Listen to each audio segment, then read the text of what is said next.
I'm in a position with Black Ops 6 Zombies where, okay, I haven't seen many other people at all have this opinion, or at least I haven't seen a lot of people come out and say it besides from the odd comment, but BO6 Zombies got off on such a good start, which was really surprising because we all saw that Liberty Falls gameplay and thought, oh my god, this is gonna be trash, it looks nothing like a Zombies map. The game then actually came out and it turned out, well, Liberty Falls is just as good, if not better. I wouldn't go that far, but that map is almost just as good as Terminus, which is a compliment to both because I think Terminus is a great Zombies map. It had atmosphere, an interesting and quite in-depth storyline, loads of Easter eggs, whilst I would say quite a few were filler, just little menial ones such as you being able to get a fire sale or some extra points, but because there was so many Easter eggs in Terminus, that still meant there was quite a few actual interesting ones. The boss fight is my favourite in any Zombies map. I'm not saying Terminus was perfect, but it got Black Ops 6 Zombies off to a really good start in my opinion. If you didn't like it, you could play Liberty Falls, which was catered towards a totally different audience, the Warzone and multiplayer players, but it was also a good fit for Zombies fans as well. I would go as far as to say it had better side Easter egg quests than Terminus, a storyline that was just as interesting. Okay, the boss fight isn't great, but the map itself,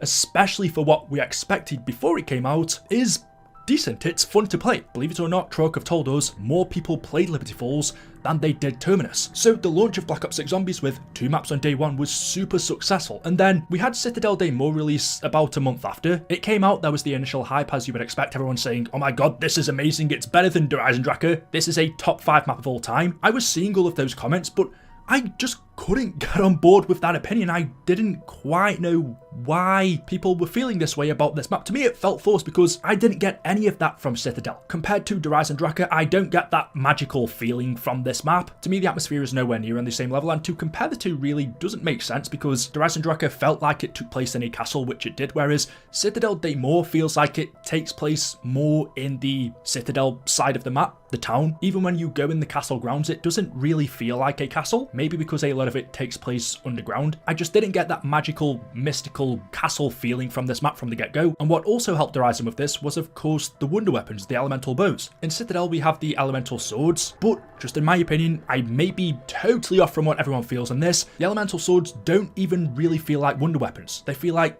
side weapons. Now, I'm not saying they're not powerful, they are, and with the latest buffs that Treyarch have done to them, they are now much better than what they were, but I think what it is because the standard attack generally just feels like a sword. You don't get any magical effect from it. It just acts as a more powerful version of the base sword, and it's only when you use the special attack, which you have to build up, is then when you get the elemental side of the sword. Whereas compared to the bows, the base attacks, whether you just fire the bow or charge it up by holding it down, pulling the drawstring back more, and shooting out a more powerful shot, whatever shot you chose, each attack with the bow would include the magical element. It's the same with the staffs in Origins, whereas with the swords in Citadel, 80% of the time, you're going to just be hitting the zombies with the standard melee attack. For me, it doesn't feel like these swords are magical elemental wonder weapons. They just feel like melee weapons to me that you can charge up and every now and again use the magic side to them. One thing I have been seeing a lot of people say, which I do disagree on, is that they are underpowered. I always thought they were quite good. If you're meleeing the regular undead, they're a one-hit kill, but I will agree the special attacks to some of them were slightly underpowered. The Raven Sword, the Stag Sword, the Fire Sword, and the Light Sword. And well, what Treyarch have done now is actually addressed that and made them all a lot better, besides from the Light or Lion Sword, which we'll get onto in just a second. But looking at what buffs or nerfs in some cases Treyarch have done, for the Raven Sword, the ability now procs more frequently while charged. They have reduced the required kills to charge it from 40 to 25. They've decreased the cooldown from 20 to 10 seconds, and slightly lowered the chance to activate the passive effects to account for the decreased cooldown between activations. And these are noticeable changes. You can now use the special effect a lot more often. Obviously, it depends on how fast you kill the undead, but you can pretty much spam it now, so that's a lot better. For the Stag Sword, they increased its special attack damage. They increased the electrical beam special attack damage per tick from 40% to 65% off base zombie health. Ability now procs more frequently while charged. They decreased the cooldown from 25 seconds to 3 seconds, and slightly lower the chance to activate the passive effect. Again, just like the Balmung, you can pretty much spam its special attacks now, which again is so much better. It does make them feel more like wonder weapons, like they should do, but I would argue that should be the base attack anyway. These special attacks on these wonder weapons should be the regular attack. At the end of the day, they're wonder weapons. They're supposed to be good and overpowered and make you feel like a god. For me, they just feel like standard swords that you can charge up and use its special ability, whereas that special ability to me on a wonder weapon should be the standard attack. That's the problem I have with these swords. They're powerful, but compared to the bows or the staffs, they just don't feel like elemental wonder weapons. They didn't do much for the fire sword. It's just been adjusted to activate the Napalm Burst augment when the sword procs. And for the light sword, which was the best one in the game, they've now arguably made it a little bit worse by slightly reducing the effectiveness of its armor regeneration ability. They've slightly increased the swinger interrupt time, but they've also lowered the armor regeneration percentage from 5% to 4% per swing. Basically, if you don't know, what you could do with this sword is just stand in a corner, hold down the attack button, and because your armor would be regenerated with it when you killed zombies, you would basically be invulnerable. While the zombies would hit you, at the same time you would kill them, giving you the armor back that they would take away. Now you could say, well, that means then this sword was broke, so that was something Treyarch should fix. But again, at the same time, this kind of reminds me of the Slick with Fire situation in Dire Rise, where it was an amazing wonder weapon pre-patch, and then they patched it and it just became still good, but they took away the fun of it. And a lot of people are now kind of feeling the same way about the light sword. It was broken, but it was broken in a fun way. I can understand why Treyarch would fix that, but that's not really my issue. All of the swords are really powerful, they just don't feel like magical wonder weapons to me, which goes along with the whole map. I don't get the magical castle vibes from Citadel de Moore as I expected. I mean, looking at the Easter egg side, it contains tons of Easter eggs just like Liberty Falls and Terminus, but where it differs is 95% of them really are filler, and I mean they are tiny Easter eggs that take, I don't know,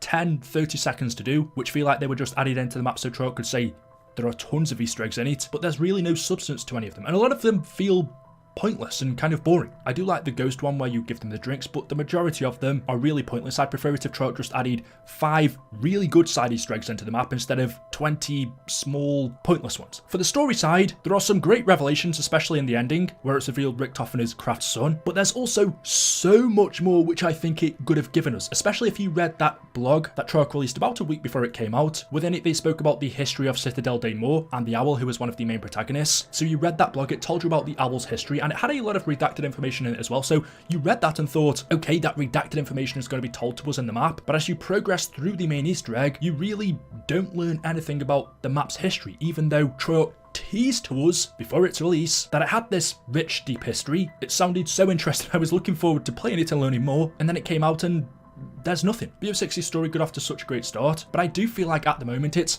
kind of lacking that mystery. There are some things, of course, you know, why did Maxis and Weaver kill Richtofen's son? Why is Richtofen after the Sentinel artifact? But these are questions we've been asking for quite a while now. It doesn't feel like we're getting any new mysteries, if you get what I mean. I'm still intrigued and I don't want to do this, but I'm just comparing it to back in the day where you would have a new zombies map, and with each new one, it would leave you with about 20 questions. There would be stuff you would learn in that map's story which would leave you wondering to the next one. But because Citadel for me, besides from the ending cutscene where we learn Richtofen is Kraft's son, didn't do any of that. This map, as of right now, hasn't done much for the story. And this is just my observation, but if you just look at the community compared to Terminus or Liberty Falls, the hype, the interest, the people talking about Citadel de Moore and what it has to offer fell off a cliff really fast because the Easter egg was completed in, wasn't it like 3 or 4 hours? Super quick. As soon as that was done, like 3 or 4 days after this map came out, it feels like there's nothing else to it because the map doesn't really have any substance. It's just the latest COD Zombies map that we've been given. It'll get played until the next one, but I feel like in a year's time, this is just going to be one of those maps that didn't really add anything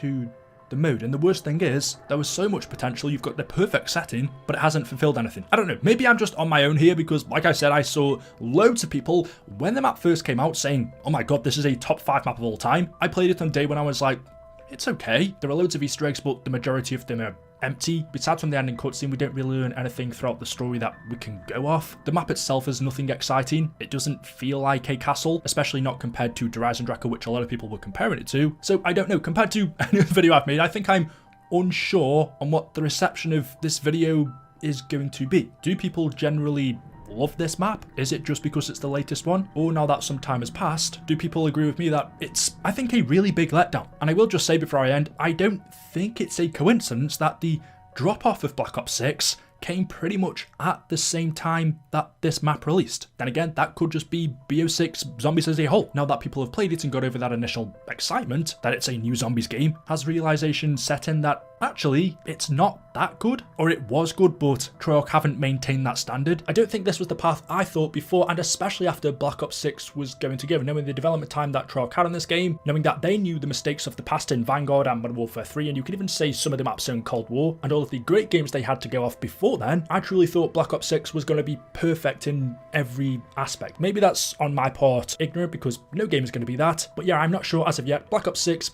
as a whole, not even the zombies, the multiplayer I don't like, the campaign was good, Warzone we'll have to see, but BO6 as a whole isn't that good. So anyway, let me know your thoughts in the comment section below. As always, hopefully you've enjoyed the video. If you have, drop a like rating. Make sure you are subscribed to stay up to date with the latest content on the channel. Thank you all for watching, and I will see you in the next video. Until then, goodbye.